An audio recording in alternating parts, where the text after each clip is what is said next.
तो आज का जो प्रैक्टिकल हम करने वाले हैं बच्चों, that is about determination of TLC, that is total leukocyte count या डब्ल्यूबीसी। वो हम कैसे काउंट करते हैं। ओके, उसको काउंट करने के लिए जो हमें ऑपरेटर्स चाहिए, सबसे पहले हमें चाहिए प्रिकिंग लैंसेट या निडल। ओके, एक Neubauer chamber, cover slip, okay, Turk's fluid या फिर डब्ल्यूबीसी डाइल्यूटिंग फ्लूइड। ये हम वॉच ग्लास भी चाहिए, उसके अंदर हम डब्ल्यूबीसी डाइल्यूटिंग फ्लूइड डाल लेते हैं 1 या 2 ml।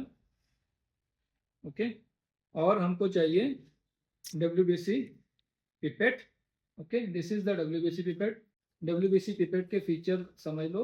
इसके ऊपर जो स्टेम के ऊपर मार्किंग होती है, इसको जूम करके दिखाओ, दैट इज 0.5 तक है। ओके, और फिर इसके बाद 11 मार्क तक होती है। ओके, इसमें और आरबीसी में फर्क होता है। इसके अंदर वाइट बीड होता है, माउथ पीस होता है, ये रबर की पीछे अटैचमेंट होती है रबर ट्यूब की। This is the mouthpiece, plastic वाला, ये भी वाइट कलर का होता है। ओके, किसी में ब्लैक का भी होता है। ओके, ये है डब्ल्यूबीसी पिपेट। ओके, फिर हमें चाहिए माइक्रोस्कोप। हमने क्या करना है, प्रोसीजर कैसे होगा। सबसे पहला स्टेप तो रहेगा कि हम जो ये इम्प्रूव्ड न्यूरबोर चैम्बर है, इसको हम माइक्रोस्कोप के ऊपर सेट कर लेंगे at low power. Low power is 10x। Okay, 10x पे सेट करने का जो मेथड है वो आपको बता रखा है, उसके स्टेप्स सुन लो क्या है। कंडेंसर जो रहेगा, okay, this is the condenser, नीचे वाला वो रहेगा, बिल्कुल ऊपर नहीं होगा, वो हल्का सा नीचे रहेगा, in the middle. Okay, mirror जो हम यूज करेंगे that is concave mirror. Okay, ये वाला, दिस इज द मिरर। और लेंस हम यूज कर रहे हैं 10x, this is eyepiece. Okay, और बाकी इसकी एडजस्टमेंट्स हैं। हमने इसको जो सेट करना है वर्किंग डिस्टेंस, जिसको हम बोलते हैं working distance, that is about 1 centimetre, 8 millimetre to 12 millimetre, average is 1 centimetre. तो आप देख सकते हो इसका जो डिस्टेंस है दोनों का, ठीक है, यहाँ से बीच में वो नियर अबाउट 1 सेंटीमीटर है। ओके, जब आपको इसके ऊपर स्क्वायर दिखने शुरू हो जाएं डब्ल्यूबीसी वाले, तो फिर आपने नेक्स्ट स्टेप की तरफ बढ़ना है। ठीक है, फिर आपने इसको चैम्बर को यहाँ से निकाल लेना है। ओके, इसको हमने चार्ज करने के लिए रखना है। ओके, एक हम वाइट पेपर ले लेंगे। ओके, वाइट पेपर के ऊपर हम इसको रखेंगे चैम्बर को। इसको हम next step is we use the cover slip. Okay, cover slip के साथ इसको हम कवर कर लेंगे। ओके, इसको कवर करने के लिए इधर जूम करके दिखाओ, इधर आ जाओ। तो ये जो दो पिलर्स होते हैं बच्चों, आपको अभी बताते हैं, जो दो पिलर्स हैं।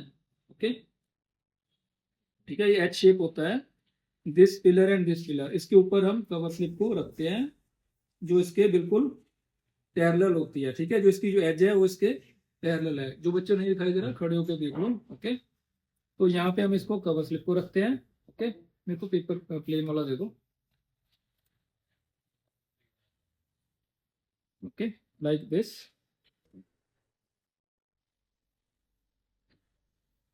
फिर नेक्स्ट स्टेप आता है हमारा ब्लड ड्रॉप उसमें फिल करने का, that is filling the WBC pipette. Okay, इसके लिए हम क्या करते हैं, सबसे पहले हम ग्लव्स पहनेंगे। ओके, इसको पॉज कर। ओके, ये स्टरलाइज्ड है, इसको हमने लेंसेट को निकाल दिया था। ठीक है, निकाल के लगा दिया था। ओके, अब इसकी जो यहाँ पे एरो होता है, इसको हमने मीडियम पे फिट कर लिया ताकि बहुत ज़्यादा डीप कट भी ना लगे, मीडियम सही लगे। ओके, फिर हम इसके गन को लोड कर लेते हैं। ठीक है, वीडियो स्टार्ट कर ले। तो इसको हम पहले क्लीन करेंगे, जिस फिंगर से हमने ये ब्लड लेना है। ओके, क्लीन करने के बाद वही सेम प्रोसेस है, हम इसको एयर ड्राई होने देंगे। ठीक है, now we hold the finger like this. इसको जूम करके दिखाओ। तो इसकी जो टिप है बच्चों, यहाँ पे आपको होल दिखाई दे रहा होगा, इसको हम यहाँ पे रखते हैं और ये हम पेन से प्रेस कर देते हैं। ठीक है, ये आप देख रहे हो यहाँ पे ये ब्लड आना स्टार्ट हो गया है। ओके,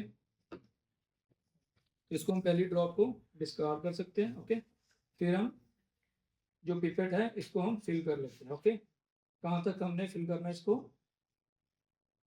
0.5 तक। ठीक है, अब इसको सेम कैपिलरी वाला मेथड है, आप यहाँ पे इसको टच करके रखोगे तो इसमें ये फ्लूइड जाना शुरू हो जाएगा। ओके, तो इसके अंदर हमने कोशिश करनी है कि कोई, इसको जूम करके दिखा दो बेटा, ये बबल ना हो। ओके, तो ये 0.5 तक ऑलमोस्ट हमारा फिल हो गया है। अगर उससे थोड़ा सा ज़्यादा है तो इसको हम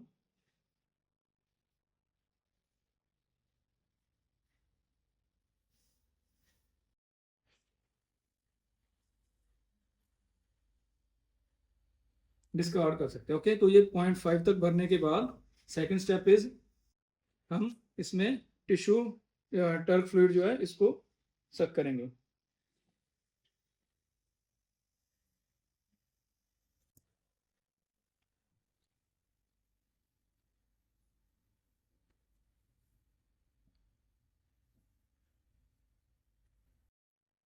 तो इसको हमने 11 मार्क तक भर लेना है। ओके, ये वाला जो है यहाँ पे लिखा हुआ है। ओके, 11 मार्क से भरने के बाद इसको हम हॉरिजॉन्टल होल्ड करेंगे अपने हैंड के अंदर। अब क्या है बच्चों, जो हमारा यहाँ पे ब्लड था वो बल्ब के अंदर चला गया है, ये जो टर्क्स फ्लूइड है इसके साथ ये मिक्सअप हो गया है। अब टर्क फ्लूइड क्या करेगा, जो इसके अंदर ब्लड के अंदर आरबीसीज थे और प्लेटलेट्स थे उनको डिस्ट्रॉय कर देगा, और जो उसके अंदर हमने ग्लेशियल एसिटिक एसिड का बता दिया, जो उसके अंदर अपना डाई है वो क्या करेगी, वो स्टेन कर देगी, जंक्शन डाई है। ठीक है, तो ये उसको जंक्शन वायलेट जो है वो WBC को स्टेन कर देगी। अब हमने इसको हॉरिजॉन्टली लाइक दिस इस तरह से रखना है और टाइमर स्टार्ट कर दें। टाइमर स्टार्ट करो। ठीक है, हमने 2-3 मिनट के लिए इसको रोटेट करना है लाइक दिस, हल्का हल्का। ओके, बहुत ज़्यादा विगरस शेक नहीं करने की जरूरत बच्चों। ठीक है, हाँ करो। ठीक है, लाइक दिस। अभी हम 3 मिनट के बाद इसको आपको दिखाते हैं। पॉज कर दो। हमने मिक्स कर लिया है। मिक्स करने के बाद हमने इसके जो पहली 2 ड्रॉप्स हैं, क्योंकि इसके अंदर सिर्फ अभी टर्क फ्लूइड बचा है, हमने जब सब किया तो यहाँ पे टर्क फ्लूइड आ गया एंड में, ये हम डिस्कार्ड कर देंगे। जब ये बल्ब वाला फ्लूइड यहाँ तक आ जाएगा फिर हम इसको चैम्बर को चार्ज करने के लिए यूज करेंगे। ठीक है, इसको हमने डिस्कार्ड करने के लिए क्या करना है, कॉटन को आगे पकड़ना है हाथ में।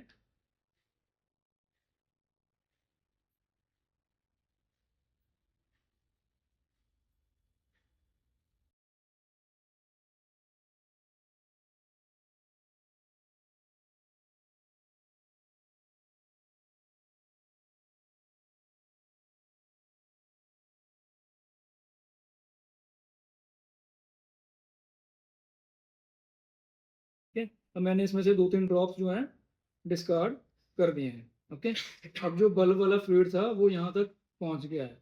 अब जो नेक्स्ट स्टेप है, जो सबसे मेन स्टेप है, that is about charging the chamber. Okay, इसको आप सब ध्यान से ऑब्जर्व करो। आपने क्या करना है, इसको हल्का सा ग्लो करोगे तो यहाँ पे हल्की सी ड्रॉप छोटी सी इकट्ठी हो जाएगी। ओके, वो वाली ड्रॉप को आपने, ये जो कवर स्लिप है, ओके, कवर स्लिप और जो स्लाइड है उसके बीच में जो हमने डेप्थ है जो that is 1/10, that is 0.1 mm, उस एरिया के अंदर हमने इसको टच करवाना है। इसको जूम करके दिखाना बेटा।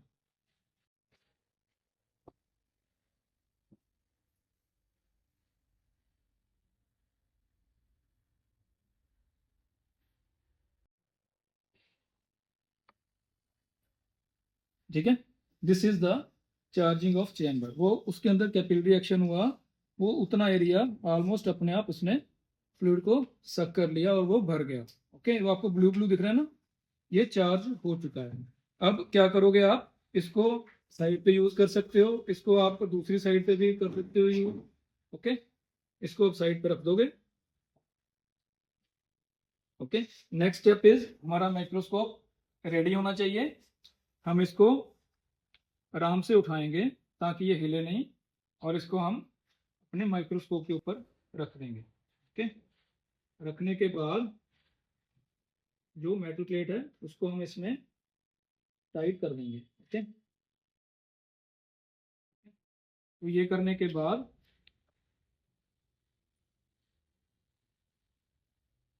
इसको हम फोकस में ले आएंगे।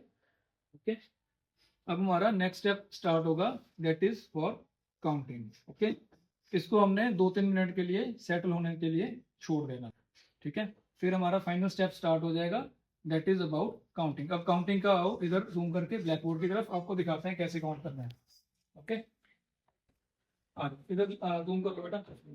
तो ऐसा कुछ हमें दिखाई देगा इसके अंदर, जो माइक्रोस्कोप के अंदर दिखाई देगा। एक बार में इतना एरिया हमारा फोकस होगा।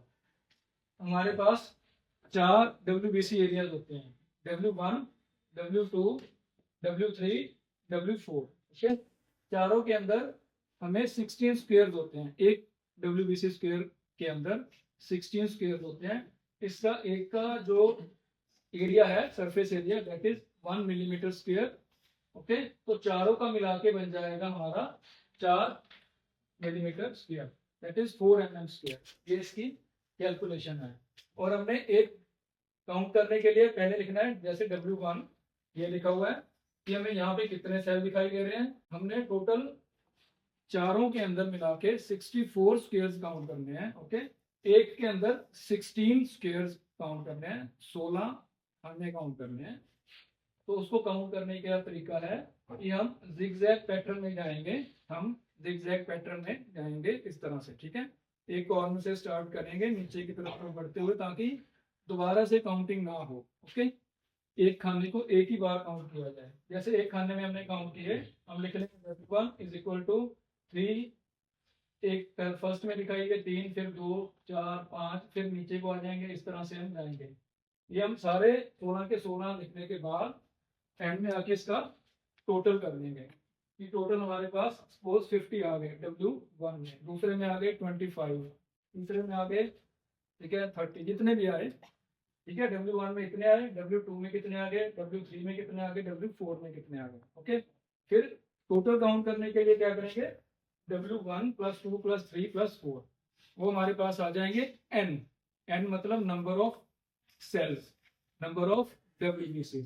अब इसकी कैलकुलेशन का जो फॉर्मूला है मैं आपको बताता हूँ। इधर आके जूम करो बेटा, दिखाई दे रहा है। एरिया ऑफ 4 WBC स्क्वायर, मतलब 4 WBC स्क्वायर का एरिया है 4 mm स्क्वायर। और डेप्थ है, डेप्थ आपको बताया था कि जो स्लाइड जो रखी है हमने चैम्बर के ऊपर, उसके बीच में जो उसकी डेप्थ है, that is 1/10, that is 0.1 mm। और वॉल्यूम आ गया एरिया मल्टीप्लाइड बाय हाइट या multiplied by depth, that is 4 × 1/10 is equal to 0.4 millimetre cube. Okay, फिर दूसरी तरफ आ जाओ, वो हमारे पास वॉल्यूम आ गई चारों स्क्वायर्स की। अब हमने WBC को मान लिया कि N है। लेट अस अज्यूम कि WBC स्क्वायर कितने, WBC सेल्स कितने हैं, दैट इज N। इसके अंदर हमारे पूरे डाइल्यूटेड ब्लड के अंदर, दैट इज 0.4 मिलीमीटर क्यूब के अंदर। फिर डिल्यूशन फैक्टर ऐड होता है। डिल्यूशन फैक्टर होता है जो हम फ्लूइड यूज कर रहे हैं, उसका फैक्टर कितना है, वो फिक्स रहता है, दैट इज 1:20, 20 ये दिखाई दे रहा है। अब उसको हमने किया, वो आ गया 0.5। फिर तीसरा आ गया WBC इन 1 mm क्यूब, मतलब एक खाने के अंदर कितने WBC आएंगे। उसको हमने करने के लिए क्या किया, मल्टीप्लाई कर दिया N multiplied by dilution factor divided by volume of WBC square. तो ये फॉर्मूला कैलकुलेट करने के बाद आ गया हमारे पास N × 50, 5050। अब N क्या है, हमारे चारों खानों का काउंट टोटल। ओके, ये जब हमने काउंट किया तो ये हमारे पास यहाँ पे आया था 180, ठीक है, अप्रोक्सीमेटली 180। 180 को हमने मल्टीप्लाई कर दिया 50 के साथ, तो हमारी वैल्यू आ गई 9000 पर क्यूबिक mm या मिलीमीटर क्यूब, ठीक है। तो ये हमारा रिजल्ट आ गया 9000, WBC का काउंट आ गया 9000। अब इसकी आपको फोटोज और वीडियो मैं इसमें डाल दूंगा कि किस तरह से काउंट करना, वो सारा आपको बता दिया। काउंटिंग का एक रूल बच्चों बहुत इंपॉर्टेंट है, ये नोट करने वाला है सारे बच्चों, ये ध्यान से देखो। हम काउंट करते हैं हम एक कॉर्नर को एज्यूम कर लेते हैं कि हमने अपर कॉर्नर और लेफ्ट कॉर्नर, ठीक है, अपर और लेफ्ट लाइन का जो है, इसको हमने, ये यूज होता है किसके लिए, जो सेल्स लाइन के ऊपर पड़े हैं, कि वो हम किस बॉक्स में काउंट करेंगे। उसका हम एक पैटर्न यूज कर लेते हैं। जैसे ये स्क्वायर है तो उसका हमने अपर और लेफ्ट लाइन जो है वो हमने इस स्क्वायर में जूम कर ली। जब हम इसको काउंट करेंगे, अगर सेल यहाँ पड़ा है तो इसमें गिना जाएगा। ठीक है, इसको जूम करके दिखा दो। अगर यहाँ पे सेल पड़ा है तो वो इस खाने में गिना जाएगा। अगर यहाँ पे पड़ा होगा तो नीचे वाले में आ जाएगा, इधर पड़ा होगा तो इसमें आ जाएगा। ठीक है, ये आपने बस एक ध्यान में रखना ताकि डबल काउंटिंग ना हो सेल्स की। इसका हमारा मेन मकसद और मेन रूल काउंटिंग का यही है।